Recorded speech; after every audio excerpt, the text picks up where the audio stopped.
Okay, so yung pong graduate sa PMA ng person, babae, ang pangalan niya is Jeanette Enumba. Yung po yung graduate sa PMA ng person. Wow, babae. Ay po yan. I think kasabing gano'n yan. Pero marami po tayo nag-graduate dito sa Cordillera. Pero yung top 10, out of 10, top 10 students ng PMA, dito ang babae. Dito ba, maraming babae dito? Kesa sa lalaki. Okay. So, ano ba ang natin din? Dito na yung sasabihin ko siya. Dito na natin. Okay. Basta na importante po, ang ating buong kusina, kasama po yung ating preso, ang ating speaker. Kailan po ba yung speaker namin? Yung speaker natin. No? Speaker, Martin Romualdez. Siya po ay isang buong Pangulo ng Pilipinas. Okay. Siyempre si Bongbong Romualdez. Yung tatay nito, kapatid ng pinakalat. Ayan. Mother is President Bongbong Marcos. Opo. Tayo po, ito po ay ginagawa sa buong Pilipinas sa ngayon. Itong akat program. No? Hindi lang po tayo. At may ibang salamat kasi nakakap po tayo dito sa mga bibigyan natin sa buong Pilipinas. Kaya, very happy po tayo. 3,000 ba? At ibang nila, more than 2,500 lang. The rest, bibigyan natin sa susunod na araw. After we complete yung documentation. Okay. So, meron po kayong gusto ng tanong bago po kami nagtutuloy ito. Anyway, nagpupunta naman po yung mga asawa. Wala pa ka ba? Haan? Ay, ni secretary. Treasurer. Kasi, Mr. Gascon. Secretary. Secretary na, treasurer of the city. Secretary, sumat niya ka na yung ang pansabing niya.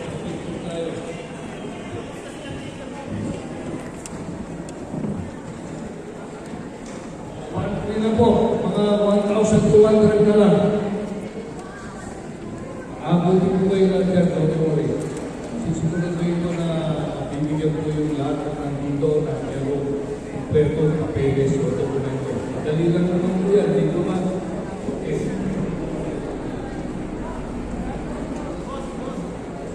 Yung pong tatlong libo po yan, walang sobra, walang sumalo yan. Tugtog ta YouTube, di pang isira. Gusto natin maayos, malinis, mas maganda yung distribution natin.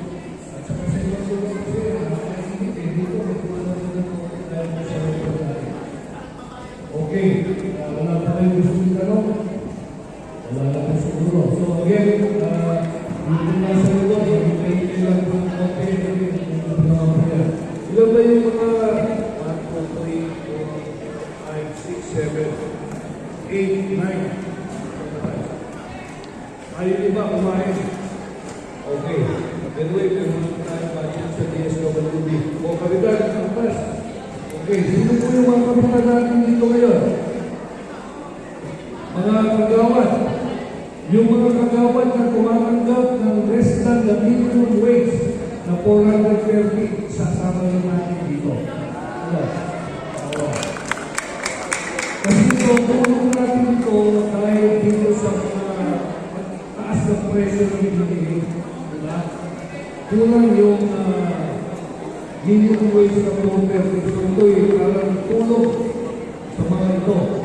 Kaya kung ikaw ay kumatanggap ng more than 430, medyo hindi ka kasama rito. So, sino bang more than 430 pesos sa tinatanggap na o kita nila ang more than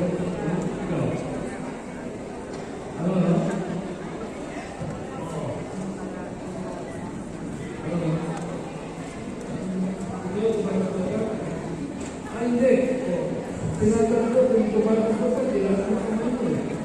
Hindi, okay yun.